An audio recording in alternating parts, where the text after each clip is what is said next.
예, 오늘 마태복음 12장 31절부터 37절을 함께 봉독했습니다. 오늘 제목은 성령 충만과 성령 회방이라는 제목입니다. 우리가 살아가면서 아무리 결심을 하고 또 열심히 살려고 해도 연약한 부분이 많잖아요. 그래서 낙심될 때도 있고 또 너무 힘들어서 포기하고 싶을 때도 있고 삶을 하루하루 견뎌가는 것이 어려울 때도 있습니다. 하나님께서 우리에게 말씀으로 요구하시는 것은 대단한 게 아니에요. 내가 하나님의 자녀요.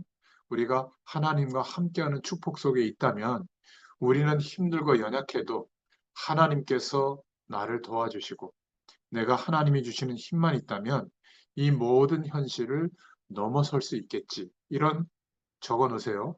거룩한 의지가 있으면 됩니다. 더 나아지려고 하고 더 말씀대로 살려고 하고 하나님의 뜻대로 인도받으려고 하는 거룩한 의지만 있다면 하나님은 긍휼의 마음을 우리에게 허락해 주시고 하나님이 역사해 주세요. 유대인들처럼 바리새인들처럼 막 대단하게 율법대로 지키고 살라고 요구하는 게 아니에요. 하나님의 말씀대로 살으라고 하는 것은 그렇게 살 수 없기 때문에 예수 그리스도께서 이루어 놓으신 복음의 내용을 믿으라는 거예요. 그 믿음으로 인하여 하나님의 축복을 누리는 겁니다.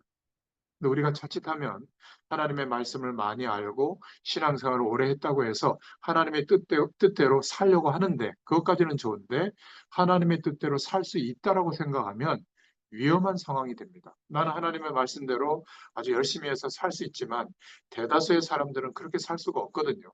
자꾸 무너집니다. 힘드니까.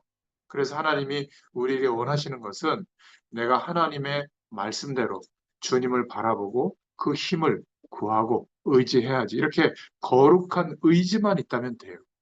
우리가 막 전도를 많이 못해도 하나님이 나와 함께 하시는 이 축복을 내가 정말 언젠가는 전해줘야지. 이런 마음으로 우리가 사람들을 만나고 일도 하고 이렇게 인생의 시간을 인도받다 보면 하나님이 그 마음을 갖고 있는 거룩한 의지를 갖고 있는 사람들을 통해서 하나님의 구원의 일들을 이루어 가십니다. 틀림없어요. 그런데 그러한 마음을 가지고 거룩한 의지를 가지고 살아가려면 어떻게 되죠? 불편해지잖아요. 네, 승질대로도 못하고 편법을 행하기도 좀 그렇고 하나님이 함께 한다는 생각을 하니까 또 뭔가 이렇게 좀 사람들의 비춰보이는 그 모습이 좀 바르게 좀 해야 될 것 같고 이러니까 불편하거든요. 그러니까 대다수의 신앙인들이 거룩한 의지를 놔버려요. 힘들다고. 그냥 술 드시고, 그냥 막 쾌락 속에 빠지고, 그냥 세상에 좋다 하는 거 다 쫓아가고. 여러분, 그러는데 어떻게 하나님의 은혜와 능력을 경험할 수 있겠습니까? 하나님이 우리에게 원하시는 것은 말씀을 들을 때 저와 여러분의 심령 가운데 성령께서 부딪혀오게 하시는 은혜가 있어요. 그 주의 음성을 붙잡고 거룩한 의지를 갖고 있으면 돼요. 하나님이 역사해 주실 줄로 믿습니다. 그래서 우리가 서론으로 생각해 볼 것은 복음을 믿게 된 것은 엄청난 축복이다. 다른 것이 복이 아닙니다. 예수님을 그리스도로 믿게 된 것이 복이에요. 수많은 사람들이 있었지만 예수님을 그리스도로 믿는 믿음을 가진 사람들이 많을 것 같잖아요. 그렇지 않습니다. 그냥 선지자 중에 한 분으로, 병 고치는 분으로, 능력을 행사하는 분으로, 착하고 바르게 살도록 하는 분으로 이렇게 이해하고 있지 예수님을 그리스도로 믿는 믿음 위에 서 있는 신앙인들이 의외로 많지 않습니다. 예수님이 십자가 달리실 때 한쪽 강도가 구원을 받았거든요. 말하자면 용서를 받은 겁니다. 저는 옛날에 복음을 깨닫기 전에 평생 동안 악하게 살다가 죽는 순간에 예수님을 믿었다. 그게 무슨 의미가 있겠어요? 그렇게 생각한 겁니다. 근데 제가 복음의 이 축복을 알고 난 뒤에 그것도 참 엄청난 의미가 있구나. 왜 그렇죠? 예수 그리스도를 믿는 순간에 하나님의 구원을 받게 되는 거잖아요. 이게 어마어마한 거예요. 또 부모님이 예수 그리스도를 구주로 영접하게 되면 구원이 축복이 임하는데 영적인 문제가 더 이상 후대들에게 전달이 안 됩니다. 왜냐하면 하나님이 역사하는 신분으로 바뀌어버렸기 때문에 그래요. 불신자들의 말로 할 것 같으면 운명이 바꿔버린 것이죠. 바뀌어진 겁니다. 그래서 저는 마지막 임종하는 순간까지도 복음을 듣고 예수 믿게 된다는 것은 굉장히 중요하다는 것을 나중에 알게 된 겁니다. 여러분, 이게 얼마나 큰 은혜인지 몰라요. 에베소서 2장 8절에 보면 믿음으로가 아니라 은혜를 인하여 믿음으로 말미암아 구원받는다고 했습니다. 우리가 복음을 바로 안다는 것은 우리도 우리지만 우리 후대들에게 복이 될 줄로 믿습니다. 우리 선조들에게 있었던 문제가 우리 후대들에게 그대로 전달되다면 얼마나 곤란한 일이 많이 있겠어요. 그렇죠? 그런데 용서받은 것은 우리가 믿었기 때문에 받은 게 아니라 믿는 자에게 하나님이 용서를 주셨기 때문이에요. 내가 빚이 많이 있는데 어떤 사람에게 찾아가서 사정했기 때문에 빚을 탕감받는 것이 아니라 돈을 많이 가지고 있는 채권자가 탕감해줘야만 빚이 탕감되는 거잖아요. 그래서 에베소서 2장 8절에 보면 믿음으로 구원받는다고 그러지 않고 은혜를 인하여 믿음으로 말미암아 하나님의 은혜 때문이에요. 우리가 할 수 있는 수단은 열심히 바르게 사는 것이 아니라 하나님의 은혜를 구했을 때 그 은혜가 임할 때 믿는 거예요. 그것밖에 없기 때문에 믿음으로 말미암아. 그래서 구원의 시작은 하나님의 은혜인 줄로 믿습니다. 하나님이 우리에게 은혜를 주시고 믿는 자에게 저주에서 빠져나오도록 큰 은혜를 주신 거예요. 그래서 우리는 어떤 죄도 용서받을 수가 있는 겁니다. 더 정확하게 말하면 용서를 받아야죠. 저와 여러분의 과거의 죄를 다 들춰내면 정말 큰 문제 아니겠어요? 그리스도 안에서 모든 죄와 저주에서 용서해 주신 그 은혜가 우리에게 임한 줄로 믿습니다. 자, 그런데 본론으로 용서받지 못한 죄가 있다. 오늘 그렇게 말하고 있는 겁니다. 예수님께서. 성령을 회방하는 것은 용서받지 못한다. 이렇게 말하고 있는데 이 부분을 말씀으로 잘 이해를 해야 됩니다. 그냥 문자적으로만 보면 이거는 절대 하나님이 용서 안 하신데 그런 의미가 아니에요. 마태복음 12장 31절에 보니까 사람의 모든 죄와 회방은 사하심을 얻되 성령을 회방하는 것은 사하심을 얻지 못한다. 이렇게 말씀하고 있습니다. 말하자면 모든 죄는 용서를 받을 수 있다. 모르고 지었으니까. 그리스도를 알기 전에. 그런데 성령을 회방하는 죄는 용서를 받지 못한다. 하나님의 역사가 지금 임하고 있는데 그걸 보고도 안 믿으니까 용서를 못 받는다. 이렇게 말씀하고 있는 거거든요. 또 12장 32절에 보면 또 누구든지 인자를 거역하면 그 인자는 예수님을 말해요. 인자를 거역하면 사심을 얻되 누구든지 말로 성령을 거역하면 이 세상과 오는 세상에도 사심을 얻지 못하리라. 쉽게 말하면 절대로 용서를 못 받는다고 예수님이 막 강조하고 있는 겁니다. 예수님을 거역하는 데는 용서를 받을 수 있지만 성령의 역사를 거역하는 자는 용서를 못 받는다. 이렇게 말하고 있는데 어렵게 생각할 필요는 없습니다. 어째서 예수를 거부하는데 용서받는가? 이 말은 그 말이 아니고요.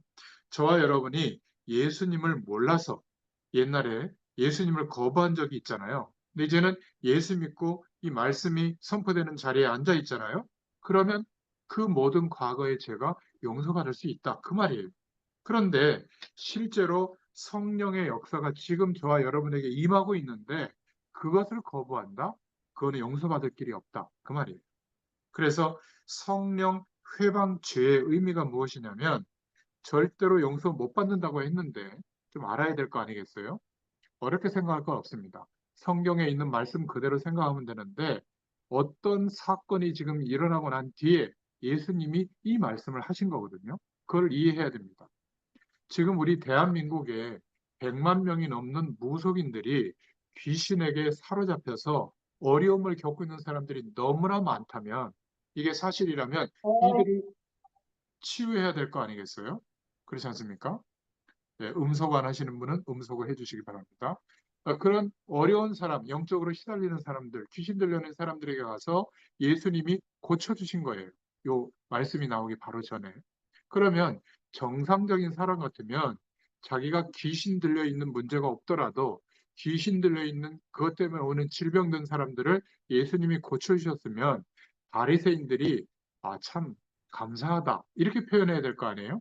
그런 병이 없던 그런 바리새인들이 뭐라고 예수님에 대해서 평가했냐면 저 사람은 바알세불 귀신이 들렸다. 바알세불은 귀신들의 왕의 이름이거든요. 그렇게 말한 거예요. 어째서 귀신 들려 있는 것을 쫓아낼 수 있냐? 바알세불 귀신이 아니고는 불가능하다. 이렇게 얘기할 때 예수님이 내가 바알세불을 힘입어서 귀신을 쫓아냈다면 귀신끼리 싸우는 거 아니냐. 그러면 너희들은 자녀가 만약 이런 문제가 생겼을 때 누구 이름으로 쫓아내느냐 이렇게 말씀하셨어요. 그때 예수님께서 무슨 답을 하셨냐면 성령이 임하면 하나님의 나라가 임하였느니라. 성령이 임하면 귀신들은 쫓겨나고 하나님의 나라가 임한다. 그거를 말씀하신 겁니다. 저와 여러분의 가정에, 저와 여러분의 일터에, 저와 여러분의 만나는 모든 사람들에게 가장 먼저 되어져야 될 일이 성령이 임하면 하나님의 나라가 임하였느니라. 그러면 어떤 일이 벌어지죠? 역사하는 귀신의 문화, 사단의 문화, 저주의 문화는 꺾이고 떠나가게 되는 겁니다. 이것보다 급한 것은 없다고 저는 생각하거든요. 여러분 자녀에게 성령이 임하면 하나님의 나라가 임하였느니라. 구원받는데 가장 결정적인 증거가 뭔지 아세요? 다르다는 거예요. 하나님이 함께 하시는 거룩한 영 성령으로 함께 하시는 축복 속에 우리가 변화되어진 겁니다. 그것이 불신자들과 다른 거예요. 그런데 하나님이 임하시는 예수님이 지금 그리스도로 오셔서 그 당시의 사람들에게 현장에 성령으로 역사하시는 하나님의 나라의 축복이 임한 것을 능력으로 보여주고 있는데 이것을 거부했으니까 용서받지 못한다. 그거를 얘기한 겁니다. 아무리 신앙생활을 잘 못해도 우리가 예수님을 믿으면 그리스도로 믿으면 하나님의 성령이 저와 여러분과 함께 계십니다. 그것을 인정해버리면 하나님의 응답이 시작돼요. 그 인정이 있게 된 데부터 하나님의 역사를 알게 됩니다. 그때 우리가 선택하는 신앙 행위가 뭐죠? 예배하게 돼요. 예배하는 시간이 기다려지죠. 제가 7시가 딱 되면 여기에 나타나잖아요. 자그마치 몇 년이에요? 그러니까 아예 이 화요일 날 7시는 아마 앞뒤로 스케줄을 다 비워가지고 여러분들도 맞출 거예요. 근데 제가 예배 시간을 막 들쑥날쑥하고 한 주 나왔다가 두 주 빠지고 이러면 이 시간은 지속될 수가 없겠죠. 똑같습니다. 여러분이 한 주일을 살아갈 때, 하루를 살아갈 때 아침에 조금 일찍 일어나서 말씀을 붙잡고 하나님을 바라보고 기도하는 개인 예배 시간이 있다. 그게 지속되면 그게 성전에서 예배하는 것과 같은 은혜가 임하는 거예요. 그렇죠? 그 은혜를 경험해 보면 좋아서 하나님의 능력이 경험되어져서 아무리 바빠도 그것부터 먼저 하게 됩니다. 그러면 삶이 완전히 달라져요. 하나님과 동행하는 은혜가 늘어지게 되는 겁니다. 그렇지 않을까요? 저는 우리 최은호 목사님 지금 옆에 앉아 계신 우리 남편 집사님 보면 얼마나 감사한지 모릅니다. 2교대, 3교대로 막 몸으로 일하시기 때문에 아마 힘드실 겁니다. 그런데 이 시간에 이렇게 말씀 앞에 함께 예배할 수 있다는 거, 이게요, 얼마나 큰 축복인지 몰라요.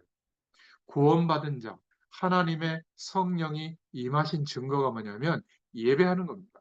그리고 문제와 어려움이 오면 낙심하고 실망하는 게 아니라 하나님께 기도하는 거예요. 이게 뭐냐면 성령을 인정하는 것이고 하나님의 나라가 우리에게 임했다는 것이 인정되는 행위거든요.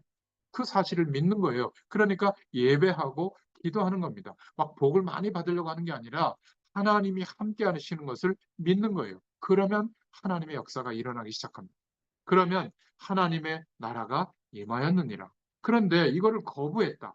그러면 구원 못 받는 것이죠. 그래서 용서를 못 받는다. 용서를 못 받는 정도가 아니라 이거는 아무것도 안 되는 거죠. 그 결정적인 증거로 여러분들이 아시다시피 그렇게 유대인들이 바리새인들이 모세의 율법과 모세의 정결법을 통해서 생활을 그렇게 정결하게 열심히 했는데도 불구하고 멸망당했죠. 이때부터 주 70년에 망해가지고 로마에게 완전히 속국되고 난 뒤에 전 세계로 흩어지게 됐는데 2000년 동안을 멸망받은 겁니다. 1948년에 와서야 이스라엘이 국가가 형성이 됐거든요. 정확하게 말하면 고통과 저주받은 기간이 말도 못해요. 그런데 아직도 유대인들은 예수님을 그리스도로 인정하지 않아요. 자신들의 메시아를 아직도 기대하고 기다리고 있는 겁니다. 여러분, 우리는 굉장히 중요한 것들을 이해해야 됩니다.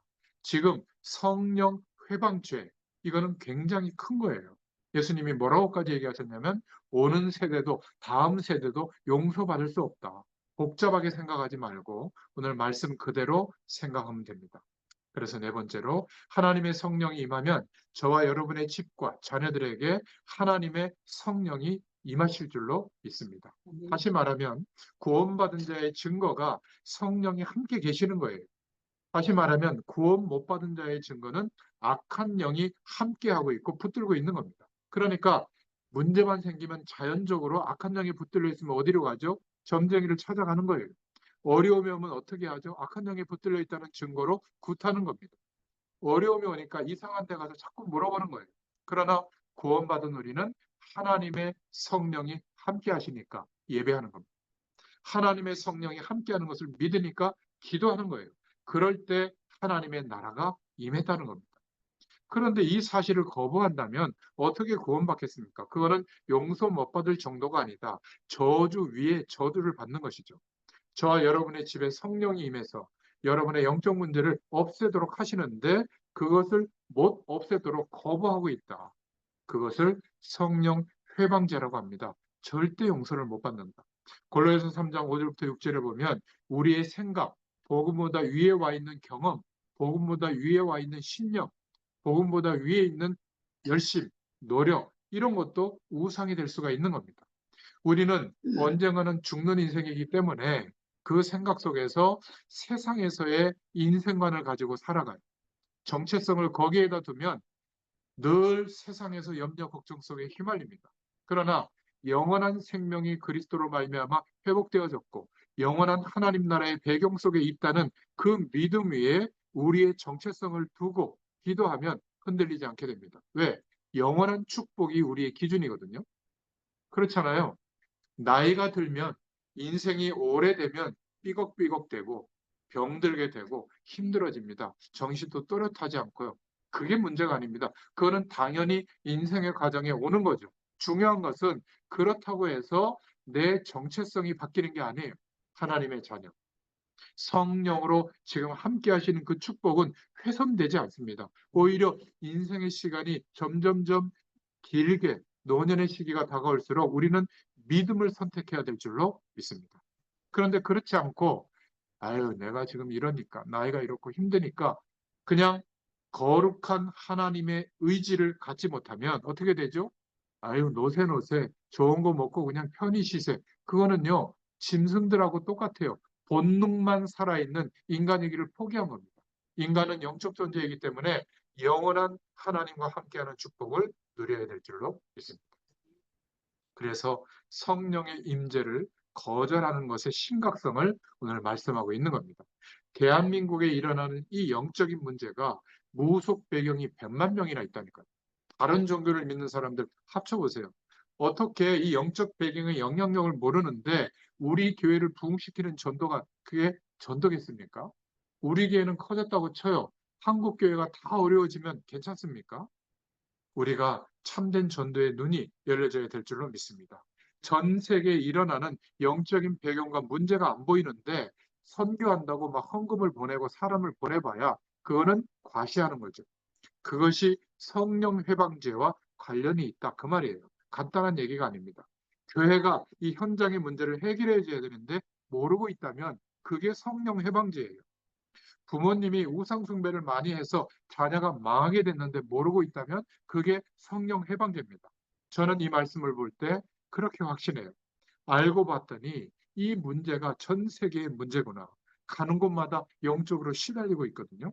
안 망하게 해줘야 될 게 아니냐. 그게 선교의 정신이고 마음입니다. 그러니 이것이 성령 회방제가 아니겠냐. 교회가 가르쳐야 줘야 되는데 우리 교회 좀 부흥하고 잘 되면 전도하고 선교합니까? 아니에요. 성령 회방제입니다.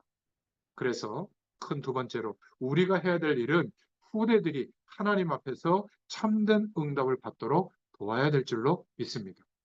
성령의 역사, 영적 문제가 바로 알게 돼야 될 줄로 믿습니다. 이것을 모른다면 오늘 본문의 말씀처럼 절대로 용서하지 않을 거다. 마태복음 12장 32절에 이 말씀은 바리새인들을 비난하는 게 아니에요. 멸망받을 것이 틀림없기 때문에 예수님이 그렇게 보이니까 안타까워서 하신 말씀입니다. 얼마나 심각하고 중요했으면 하나님의 나라가 지금 임하고 있는데 왜 너희들 거절하냐? 그러면 절대 용서 못 받는다. 구원의 축복이 없으면 멸망받는다. 그것을 말하고 있는 겁니다. 악한 마음이 생겨서 저주하는 내용이 아니에요. 바리새인들을 보고 너무 안타까워서 말씀하고 있는 겁니다. 예수님이 지금 교회를 비판하고 있는 게 아닙니다. 너무 안타까워서 하는 소리죠. 지금 우리의 교회가 이러한 중심과 마음이 사라져 있다면 그냥 편하고 좋고 그냥 우리 교회 환경이 좋고 여기에 머물러 있다면 그게 바리새 교회거든요. 멸망받을 것이 확실하기 때문에 너무나 안타까워서 예수님이 현장에서 천국 복음을 말씀해 주시는 거예요. 성령이 함께 하시면 나이 많은 사람과 어린아이가 같이 예배드려도 말씀이 이해가 돼요. 하나님의 성령이 함께하면 지식이 있는 사람과 없는 사람이 같이 예배하는데 같이 은혜를 받습니다. 성령이 함께하는 사람은 말씀을 또 읽고 또 읽어도 지루하지 않아요. 그러나 성령이 함께하지 않으면 한 번 읽고 나면 그 다음에 읽기가 싫죠. 그러니까 목회자들도 새로운 말씀을 자꾸 하려고 하고 예화도 뭔가 이렇게 성도들의 마음을 막 심금을 막 울리거나 아니면 막 웃기거나 아니면 막 새로운 걸 하려고 하니까 막 무슨 쇼를 하는 것 같아요. 그래서 요즘에는 스타 목사님들이 많아요. 옷도요, 그냥 못 입어요. 스타 연예인들은 그냥 못 입잖아요. 명품으로 휘감아야 되고, 막 분을 발라야 되고요. 화장을 다 해야 되고. 아니, 스타가 돼버려요. 예수님을 바라보도록 하는 게 아니라, 목회자가 스타가 되는 시대. 그래서 책만 잘 써도 막 100만 부 이상 팔리고요. 그러면 전국과 세계에서 막 강연이 쇄도하고 그 목사님을 추앙해요. 그 목사님의 설교와 말씀을 통해서 그리스도를 추앙해야 되는데 그 자리를 스타 목사님들이 차지하고 있어요. 저는 위험한 상황이라고 봅니다. 정말 위험해요. 그러니까 그리스도를 통하여 하나님의 은혜가 임한다는 것보다 그 목사님을 통해서 임한다고 생각해요. 어떤 분은 저런 목사님이 없다. 저보고요. 저렇게 어떻게 꾸준히 증거하냐? 아니에요. 저는 삶을 살 때 보면 너무나 연약하고 부족합니다. 그러나 하나님이 말씀의 심부름을 시킬 때는 하나님의 권능과 능력을 의지해서 심부름하고 있을 뿐이에요. 말씀 전하지 않는 시간은 여러분보다 훨씬 못합니다. 얼마나 부족한지 몰라요. 그러니까 가능하면 제게 임한 어떤 하나님의 은혜와 증거를 말하기보다 말씀이 증거하고 있는 하나님의 뜻이 뭔가, 복음의 내용이 뭔가, 이거를 계속 설명하려고 하는 겁니다. 누가 들어도 이해되도록. 이게 현장에서 말씀 운동하는 핵심의 내용이에요. 구원받은 자 속에 아무리 연약해도 성령이 함께 하시는 줄로 믿습니다. 그래서 성령 충만 받도록 기도할 수 있기를 바랍니다. 성령이 우리의 현실에 나타나서 역사하는 걸 보고 성령 충만이라고 해요. 아무리 연약해도 구원받은 자는 성령이 함께 하시기 때문에 나와 함께 하시는 것이 사실로 드러나는 게 성령 충만입니다. 그러면 이제 여러분의 집에, 여러분의 직장에, 산업에 하나님의 축복이 나타나는 것은 당연하죠. 그런 말이 되는 거예요. 구약 성경은 왜 복음이 필요한지를 말하고 있는 겁니다. 왜 세상이 망할 수밖에 없는가? 거기에서 빠져나오는 해결책이 뭔가? 못 빠져나오면 어떤 영적 사실 속에 묶이게 되는가? 이걸 말하고 있거든요. 그래서 창세기, 출애굽기, 레위기, 민수기, 신명기, 모세오경은 구약의 복음의 핵이에요. 지금 새벽 기도에 드디어 레위기를 이제 1장 읽어가고 있거든요. 여러분, 구약 성경을 보면 복음이 왜 필요한가 이해가 되어집니다. 왜 오실 메시아 약속을 붙잡아야 되는지. 이게 이해되어진 사람은 성령 받은 사람이 확실해요.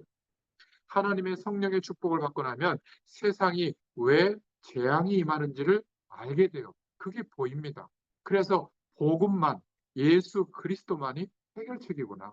하나님이 함께하는 축복이 무엇인지를 아니까 이 축복을 말해주게 되는 겁니다. 자, 그럴 때 성령의 역사가 사도행전 2장의 초대교회에 임한 것처럼 우리 개인에게 성령이 역사하시는 응답을 받게 되고 또 우리가 만나는 만남이 달라지죠. 전에는 이해타산의 만남이었다면 이제는 믿음의 사람들이 만나지고 이 믿음이 전달될 사람이 만나지는 겁니다. 이 하나님이 함께하는 축복이 우리의 가정에 임하고 우리의 일 속에도 나타나고 우리가 사는 지역에도 나타나게 되죠. 그래서 구원받은 사실을 누리는 것이 성령의 충만함이에요. 이 사실을 거부하는 게 성령 회방죄입니다. 구원받은 자에게는 성령 하나님이 함께 하십니다. 성령 회방죄를 짓지 말고 성령 충만 받아야 될 줄로 믿습니다. 반대로 말하면 저와 여러분은 어떤 악한 영들도 영원히 저와 여러분을 못 건드리세요. 그거를 꼭 확신할 수 있기를 바랍니다. 이 사실을 나타내는 것이 성령 충만이요 하나님의 나라가 임하는 거예요. 이것을 막는 것을 보고 성령 회방죄라고 하는 겁니다. 용서받지 못할 죄다. 어렵게 생각할 거 없어요. 오늘 결론입니다. 쉬운 복음을 알 수 있기를 바랍니다. 그리스도라는 단어를 알면 예수님이 하신 그리스도의 일을 믿는 것인데, 이 그리스도라는 단어를 알면 성부, 성자, 성령 하나님의 축복이 여러분에게 있게 될 줄로 믿습니다. 여러분이 그리스도라는 이 축복을 알게 되면 하나님의 나라가 임한 거예요. 이 그리스도라는 축복을 알고 기도하면 성령 충만을 받게 되는 겁니다. 그래서 저와 여러분을 보고 증인이 되라, 노력해라 그러지 않고 성령으로 충만해지면, 성령의 권능이 임하면 땅끝까지 증인이 되리라. 얼마나 큰 축복입니까? 그래서 오늘 성령의 충만함을 입는 날이 되기를 예수님의 이름으로 축복합니다. 성령 충만을 구하세요. 어떻게 성령 충만을 입을 수 있죠? 간단해요. 돈보다, 건강보다, 맛있는 거 먹는 것보다, 행복한 어떤 느낌보다 성령 충만이 더 최고의 가치다라고 믿는 믿음을 가지고 저를 한번 따라해 보세요. 성령 충만을 주옵소서. 성령 충만을 주옵소서. 어려워요? 쉽죠? 그렇게 기도하시면 됩니다. 이것만큼 쉬운 기도가 어디 있겠어요? 성령 충만을 주옵소서. 눈에 안 보이게 여러분의 산업에, 여러분의 집에, 여러분 개인에게 성령의 역사가 일어납니다. 순간순간 주 예수여 성령의 충만함을 나에게 주옵소서. 내 사업과 일터에 성령의 충만함을 주옵소서. 돈 버는 곳이 아니에요, 우리는. 하나님의 나라가 임하도록 하는 것이에요. 우리 후대들에게 성령의 충만함을 주옵소서. 그러면 돼요. 그러면 성령 충만이 나타나게 되어 있습니다. 조금 이상하게도 조금 시간이 지나가 보면 자꾸 하나님이 함께하는 응답이 오기 시작해요. 하나님은 시와 때를 따라 계속 응답하실 줄로 믿습니다. 이 은혜를 하나님이 허락하시는 줄로 믿습니다. 한 주일 동안에도 승리하시기를 축원합니다. 살아계신 하나님 감사합니다. 성령의 충만한 은혜 가운데 저희들을 구별해 주시고 인도해 주심을 감사합니다. 우리가 세상 가운데서 살아가지만 이것은 우리가 하나님의 나라를 확장하며 하나님의 뜻과 계획을 이루는 도구인 줄로 믿습니다. 이 도구가 우리의 존재의 목적이 되지 않게 하시고 우리의 인생관이 세상이 되지 않도록 성령께서 우리에게 허락하신 거룩한 의지를 가지고 하나님께 기도하며 예배할 때마다 놀라운 하늘의 복으로 역사하여 주시기를 소원합니다. 감사드리며 예수님의 이름으로 간절히 축복하옵고 기도하옵나이다. 아멘. 감사합니다. 감사합니다.